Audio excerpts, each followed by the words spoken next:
হয়, আজি পৰিৱেশ দিৱস। মই ৰাতিপুৱা সদায় প্ৰত্যেকবাৰতে গছপুলি লৈ ঘৰৰ পৰা ওলাই আহোঁ আৰু গছপুলি মোৰ ঘৰত থাকেই।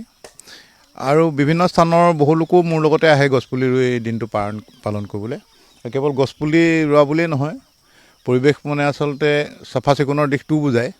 কিন্তু আমাৰ সচৰাচৰ দেখা যায় যে অকল গছপুলি এটা ৰুই ফটো এটা দি পেলাই সকলোৱে নিজৰ দায়িত্ব সামৰে। আজি আমাৰ খুমটাইত আমাৰ দুটা টিম আছে, এটা ক্লিন খুমটাই, এটা গ্ৰীণ খুমটাই। যিখিনি গ্ৰীণ খুমটাই টিম তেওঁলোকে আজি গছপুলি ৰুব, আৰু যিখিনি ক্লিন খুমটাই লোক আছে, গ্ৰুপ আছে, তেওঁলোকে চাফা চিকুণ কৰিব, ৰাস্তা পথ পলিথিন চলিথিন এইবিলাক মুক্ত কৰিব। আৰু তেনেকৈ দিনটো পাৰ হ'ব। আবেলি আমাৰ বেলেগ কাৰ্যসূচী আছে। আজি পুৰস্কাৰ দ্বিতীয় পৰ্যায়ৰ পুৰস্কাৰটো গছপুলি বিতৰণৰ যি প্ৰতিযোগিতা, ৰোপণৰ যি প্ৰতিযোগিতা পাতিছিলোঁ, আজি আবেলি তাৰ আমি পুৰস্কাৰসমূহ দিয়া হ'ব। সেইটো তেওঁ কিবা এটা ভুল বুজিছে। কাৰণ আমাৰ পৰম্পৰা আছে যে শত্ৰু পক্ষৰ হ'লেও আজি মোৰ শত্ৰুৰ ছোৱালী এজনী ভালকৈ পাছ কৰিছে, আমিতো হেৰি কৰিবলৈ যাওঁ, এটা কংগ্ৰেচুলেশ্যন দিওঁ। আৰু গৌৰৱ গগৈ ডাঙৰীয়াৰ পৰিয়ালটোৰ লগত মোৰ বহুদিনৰ সম্পৰ্ক।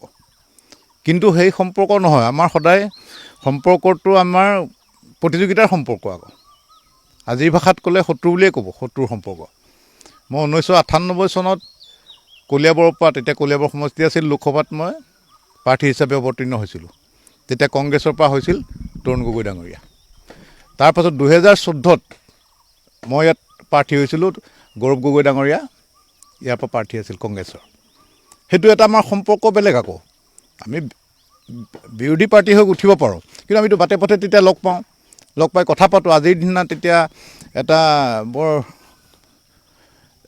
বেয়া পৰিৱেশ এটা নাছিল যে কোনোবা মোৰ বিৰুদ্ধে উঠিলেই সেইজন শত্ৰু হৈ গ'ল। সেই সম্পৰ্কৰ পৰা ধৰি তাৰপিছত তেখেত আমাৰ MP হৈ আছে, মই MLA, সেইকাৰণে সম্পৰ্ক আছে। আৰু সেইকাৰণে তেখেতক এটা মই দিছোঁ, লগতে মই এটা বিশ্লেষণ কৰি দেখাইছোঁ। কাৰণ তাততো আমি জিকিব বুলি আহিছিলোঁ, ময়ো আশা ৰাখিছিলোঁ তাত জিকিব। ময়ো যাক যিমান চিনাকি মানুহক কৈছোঁ যে আমাৰ পাৰ্টিত জিকাব লাগে। কিন্তু হাৰিলে বুলি আৰু তেখেতক আৰু জিকিলে বুলিয়ে তেখেতকতো এইটো দিয়াটো মোৰ এটা কাৰ্চি হয়, এটা সৌজন্যতামূলক এটাতো দিবই লাগিব।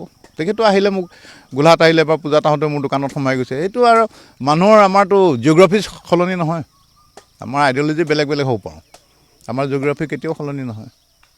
মই ইয়াত ঘৰ, তেখেতৰ যোৰহাটত ঘৰ। সেইকাৰণে কি ভুল বুজি কোনে তেখেতক উচতাই দিলে নাজানো। ছাৰ কালি হয়তো টেনশ্যনত আছিল, লগত সোমাই বাই কিছুমান মানুহ থাকেই যিবিলাকে কাৰণে আজি এই অৱস্থা হৈছে, সেইসকলে চাগে উচতাই দিলে, ক'লে তেখেতে। আৰু বেলেগ পাৰ্টিত যোৱা প্ৰশ্নই নাই, দৰকাৰ হ'লে MLA নহওঁ। কাৰণ আমি 94ত আমি ইয়াত 94ত বিজেপি এনেকুৱা নাছিল যে ইয়াত আজি চৰকাৰ হ'ব, কিবা হ'ব। তেতিয়াই আমি জইন কৰিছোঁ, আৰু তেতিয়াই বেলেগ পাৰ্টি জইন কৰা হ'লে তেতিয়াই MLA হ'ব পাৰোঁ। মোৰ সেইটো ফেমিলি বেকগ্ৰাউণ্ড আছিলে। আমি সংগ্ৰামী পৰিয়ালৰ পৰা অহা মানুহ, AGP পৰা হ'ব পাৰিলোহেঁতেন বা কংগ্ৰেছত গৈ হ'ব পাৰিলোহেঁতেন। কিন্তু আমি আইডিঅ'লজি চাই পেলাই তেতিয়া বাজপেয়ী ডাঙৰীয়া, যোশী ডাঙৰীয়া, আমাৰ আদবানী ডাঙৰীয়া, তেখেতসকলৰ আদৰ্শ চাই পেলাই আমি জইন কৰিছিলোঁ। তো ইয়াতে ৰাজনীতি আৰম্ভ, ইয়াতে শেষ। বিৰোধী পক্ষ বুলি নহয়, মোৰ নেবৰক জনাইছোঁ। আৰু মই কৈছোঁ এটা সম্পৰ্ক, আমাৰ তেখেত MP আছিল ইয়াৰ। আৰু মোৰ ফেচবুক পষ্টত গোটেই সকলোকে জনোৱা আছে অসমৰ। টুইটাৰত বেছি লিখিব নোৱাৰি কাৰণে কমকৈ লিখা আছে। এইটো এটা অতি নগণ্য কথা যে কাৰোবাক হেৰি জনোৱা। আৰু ইন্দিৰা গান্ধীৰ দিনত যেতিয়া প্ৰধানমন্ত্ৰী আছিল, বাজপেয়ী ডাঙৰীয়াক পাকিস্তানলৈ পঠাইছিল যে তেখেত এজন ফিট মানুহ, তেখেতে ভাৰতক প্ৰতিনিধিত্ব কৰক। তেতিয়াৰ যিটো গণতান্ত্ৰিক যিটো বাতাবৰণ আছিল, তেনেকুৱা আছিল। আজি সেই বাতাবৰণটো সলনি হৈছে। সেইখিনি মই ক'বলৈ নাযাওঁ, সেইখিনি ক'লোঁ, মানুহে বুজিলে,